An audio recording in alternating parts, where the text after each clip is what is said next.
కామారెడ్డి జిల్లా కేంద్రంలోని వైద్య కళాశాలలో కామారెడ్డి మ్యాన్ పవర్ ఏజెన్సీ ద్వారా ఇటీవల అవుట్ సోర్సింగ్ ఉద్యోగాలను నిబంధనలకు విరుద్ధంగా భర్తీ చేయడం జరిగిందని ఆరోపిస్తూ తెలుగునాడు విద్యార్థి సమాఖ్య తెలంగాణ జనసమితి ఆధ్వర్యంలో జిల్లా కలెక్టరేట్ ఎదుట నిరసన ప్రదర్శన నిర్వహించారు. ఈ సందర్భంగా టీఎన్ఎస్ఎఫ్ రాష్ట్ర ప్రధాన కార్యదర్శి డాక్టర్ బాలు, తెలంగాణ జనసమితి జిల్లా అధ్యక్షుడు కుంబాల లక్ష్మణ్ యాదవ్ మాట్లాడుతూ తెలంగాణ ప్రభుత్వం పేర్కొన్న రోస్టర్ నిబంధనలు పాటించకుండా డబ్బులు ఇచ్చిన వారికి మాత్రమే ఉద్యోగాలను ఇచ్చారని ఆరోపించారు. తప్పుడు ధృవీకరణ పత్రాలను సృష్టించి అర్హులైన అభ్యర్థులకు అన్యాయం చేశారని వారు ధ్వజమెత్తారు.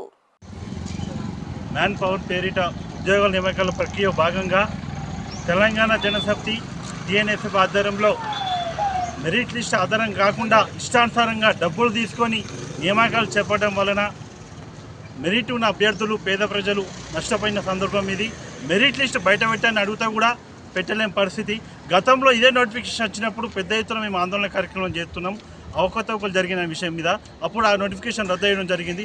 అందులో ఉన్న మెరిట్, ఇప్పుడున్న మెరిట్ కూడా తేడాలు కనిపిస్తున్నాయి. మేము అభ్యర్థుల విషయంలో ప్రస్తావించినప్పుడు చూసినప్పుడు ఈ విధంగా ఇష్టానుసారంగా మెరిట్లు మార్కులు పెంచేసి వాళ్ళకు ఉద్యోగాలు ఇస్తున్నాం ఎంతవరకు కరెక్ట్ అని ఈ సందర్భంగా మేము తెలియజేస్తున్నాము.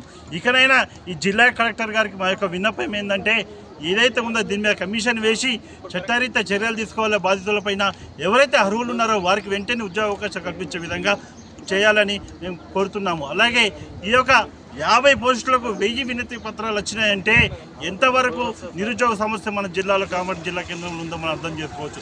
ఇలాంటి నియామకాలను నేను చెప్పేది ఒకటే, న్యాయంగా మెరిట్ పరంగా ఎవరైతే అర్హులు ఉన్నారో, ఎక్స్పీరియన్స్ ఉందో వాళ్ళకే ఇవ్వాలని. అలా కాకుండా కొందరికి ఎక్స్పీరియన్స్ లేదు, కొందరు మెరిట్ లేదు, ఇష్టానుసారంగా డబ్బులు తీసుకొని మా ఏజెన్సీ అయిపోతుంది కదా అని ఏదైతే అది కానీ చెప్పేసి డబ్బులు తీసుకొని పెద్ద ఎత్తున స్కామ్ జరిగింది. ఇందులో వాళ్ళని గుర్తించి చట్టపరమైన చర్యలు తీసుకోవాలని ఈ సందర్భంగా మేము తెలియజేస్తున్నాం.